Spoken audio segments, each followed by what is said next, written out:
Hello, my little friends.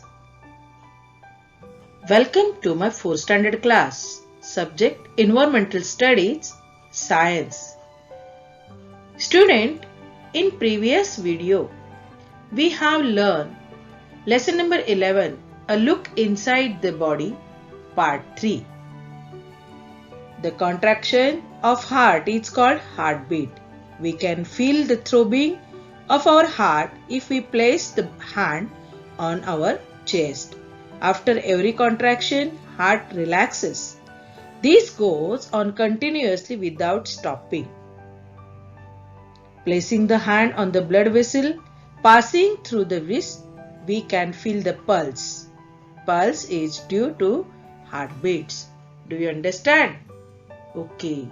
Today we are going to learn lesson number 11. A Look Inside the Body, part 4. Okay.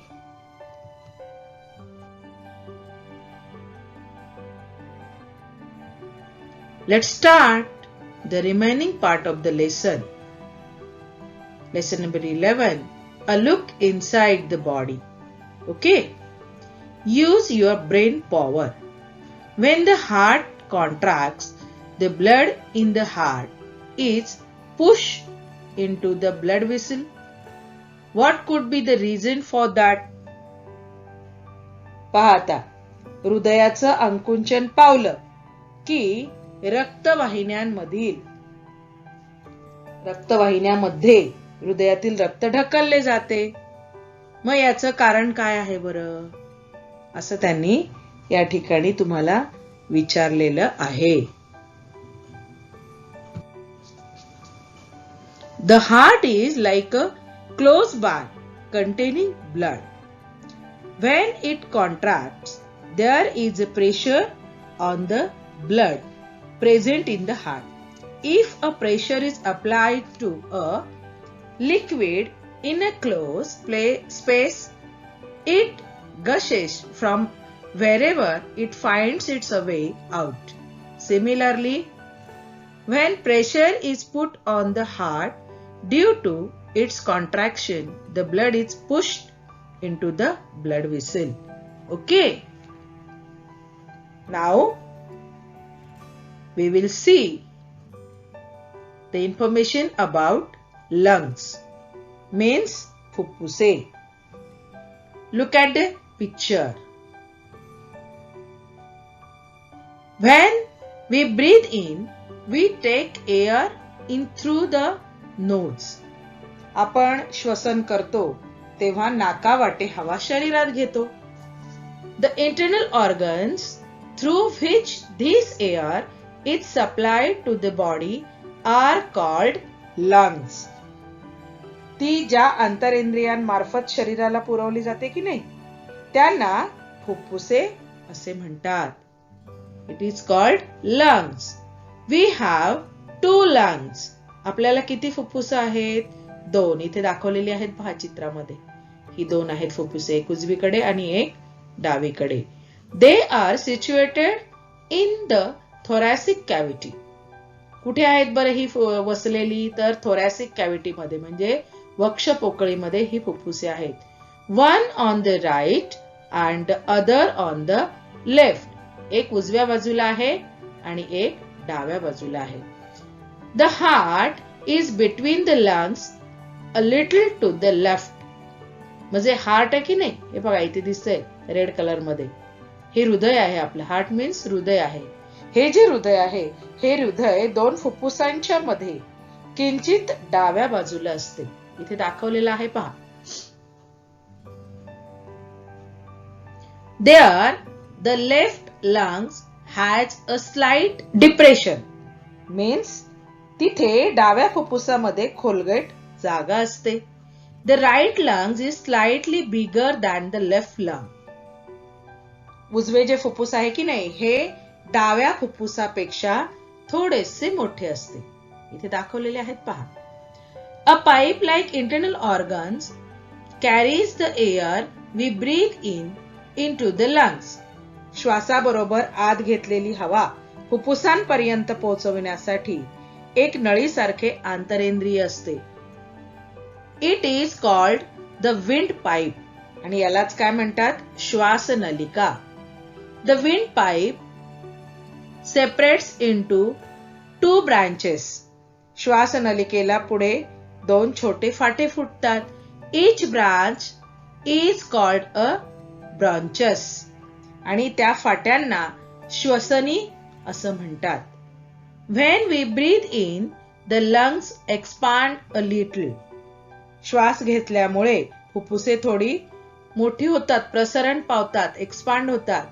That is why our chest swells up when we breathe in आणि त्यामुळे श्वास घेतल्यावर छाती फुगते. आपण पाहिलं होतं ना सुरुवातीला.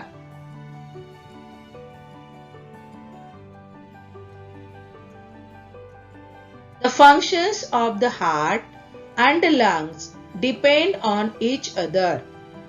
हृदय आणि फुफ्फुसे यांची कामे एकमेकांवर अवलंबून असतात. Depend on each other. Both these internal organs are very important. ही दोन्ही इंद्रिये अतिशय महत्वाची आहेत. They are situated in thoracic cavity. ही दोन्ही इंद्रिये आपल्याला कुठे पाहायला मिळतात तर वक्षपोकळीमध्ये. Inside a cage made of bones called the rib cage. ही दोन्ही इंद्रिये आपल्याला महत्वाची आहेत आणि ही वक्षपोकळीतील बरगड्यांच्या पिंजऱ्यामध्ये पाहायला मिळतात किंवा असतात. That is why they are safe and secure. आणि म्हणूनच ती कशी असतात तर सुरक्षित असतात. Safe and secured. ओके. म्हणजे हृदय कुठे असतं तर 2 फुफ्फुसांच्या दरम्यान. ओके. किंचित डाव्या बाजूला आपण पाहिलं. फुफ्फुस कुठे असतात तर वक्षपोकळीमध्ये बरगड्यांच्या पिंजऱ्यामध्ये असतात. हो की नाही. Then now we will see the brain. Brain means मेंदू. पहा आता. The brain situated in the cranial cavity is a very important internal organ. मेंदू हा शिरोपोकळीत असणारा अतिशय महत्वाचं असं आंतरेंद्रिय आहे. It controls all that we do. आपल्या सर्व हालचालींवर मेंदूचे नियंत्रण असते. It is in the brain that we become aware of emotions such as anger, joy, sorrow, etc. राग येणे, आनंद वाटणे, दुःख होणे अशा सर्व भावनांची जाणीव आपल्याला मेंदूमध्ये होते. The meaning of the information collected by our sensory organs is also understood in the brain. ज्ञानेंद्रियांनी दिलेल्या माहितीचा अर्थही मेंदूमध्येच समजतो. Injury to the brain can make one disabled for life. मेंदूला इजा झाली तर माणूस कायमचा अपंग होऊ शकतो. It can even cause death. किंवा तो दगावण्याचा सुद्धा संभव असतो किंवा त्याचा मृत्यू सुद्धा होऊ शकतो. Hence, the brain needs to be totally protected. आणि त्यासाठी मेंदूला परिपूर्ण संरक्षणाची गरज असते. That is the function of the shell or casing formed by the skull around it. आणि म्हणून निसर्गाने मेंदूच्या वर कवटीचे कवच घातलेले आहे. पाहता इथे हे चित्र पहा दोन्ही. हे पहिलं द ब्रेन मेंदू आणि हे सेकंड जे आहे की नाही the brain in the cranial cavity. हा क्रॅनियल कॅव्हिटी मध्ये असलेला हा इथे मेंदू दिसतोय पहा आपल्याला. ही सगळी ही क्रॅनियल कॅव्हिटी डोक्यातली शिरोपोकळी ज्याला म्हणतो या शिरोपोकळीमध्ये हा मेंदू असतो आणि तो डोक्याच्या कवटीमध्ये सुरक्षित असतो. कारण जर का मेंदूला इजा झाली तर माणूस कायमचा अपंग होऊ शकतो किंवा त्याचा मृत्यू सुद्धा होऊ शकतो. आणि म्हणून मेंदूला परिपूर्ण संरक्षणाची गरज असते. Okay.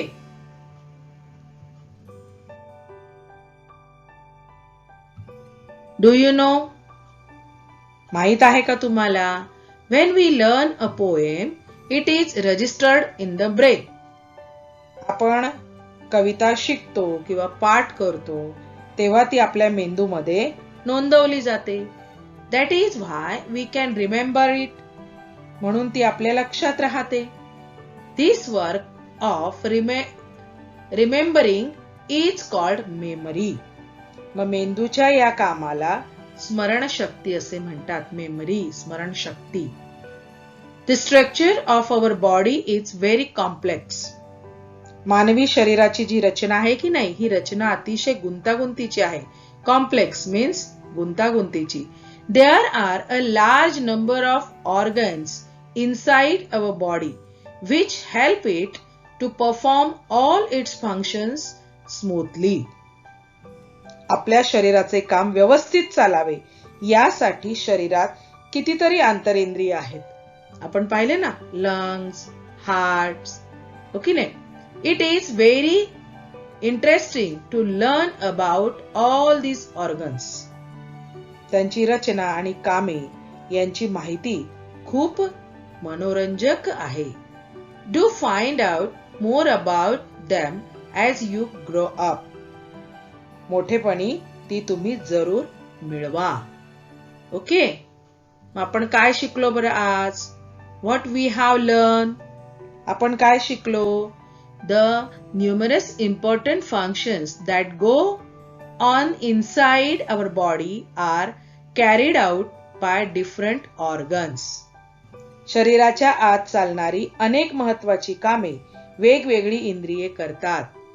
These organs are inside our body. ती अशी सगळी इंद्रिये शरीराच्या आत असतात. They cannot be seen from the outside. ती आपल्याला बाहेरून दिसत नाहीत. They are called internal organs. त्यांना काय म्हणतात? तर आंतरेंद्रिये. जी शरीराच्या आतमध्ये असतात, बाहेरून आपल्याला दिसत नाहीत, त्यांना म्हणतात आंतरेंद्रिये. Means internal organs. Next, the body is structured in such a way that the internal organs remain safe within the cavities inside the head and the torso. डोके आणि धड यांच्या आत असणाऱ्या पोकळ्यांमध्ये आंतरेंद्रिये सुरक्षित राहतील अशा रचना शरीरात असतात. The esophagus carries the swallowed food from the throat to the stomach. गिळलेला घास घशापासून जठरापर्यंत पोहोचविण्याचं काम ग्रास नलिका करते. It is situated in the thoracic cavity. तिला अन्ननलिका म्हणतात आणि ती कुठे असते? तर वक्षपोकळीमध्ये असते. thoracic cavity म्हणजे वक्षपोकळी.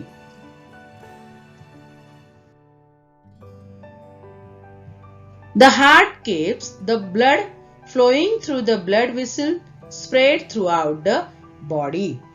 हृदय शरीरभर पसरलेल्या रक्तवाहिन्यांमधून रक्त खेळते ठेवते. The heart is continuously contracting and relaxing. त्यासाठी ते सतत आकुंचन आणि शिथिलीकरण पावत असते.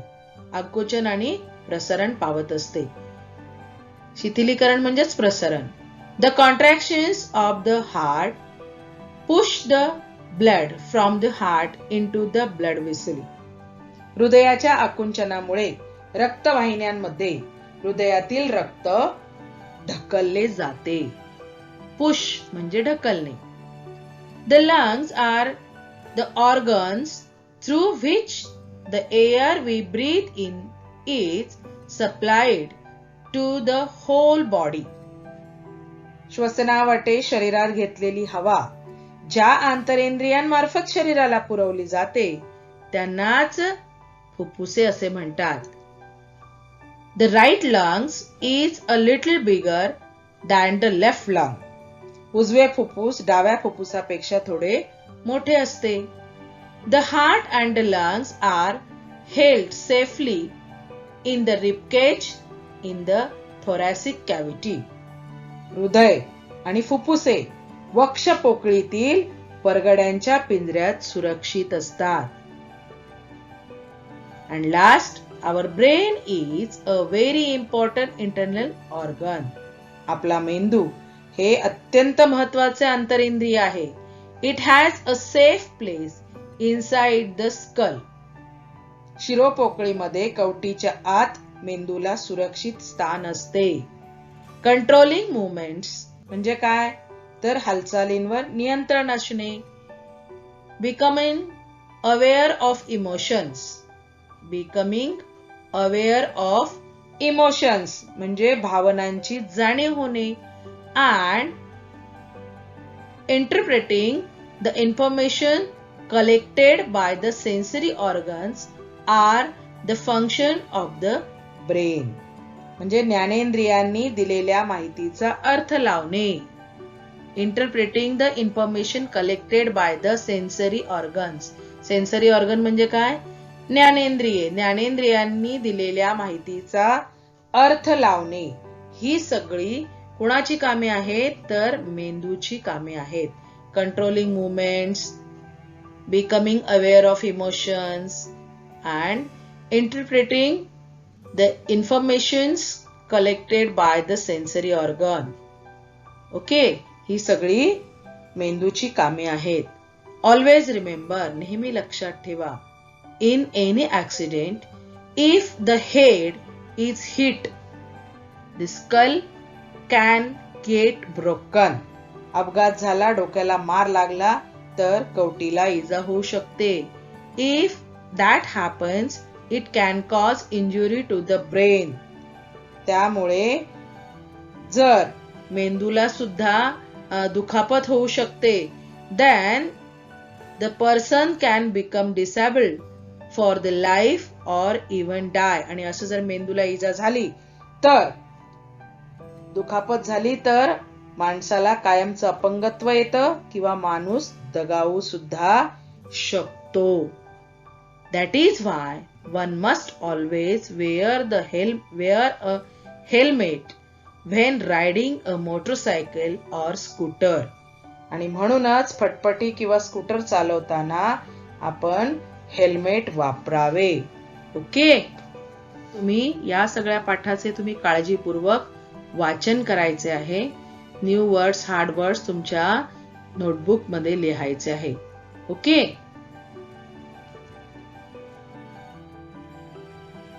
Thank you.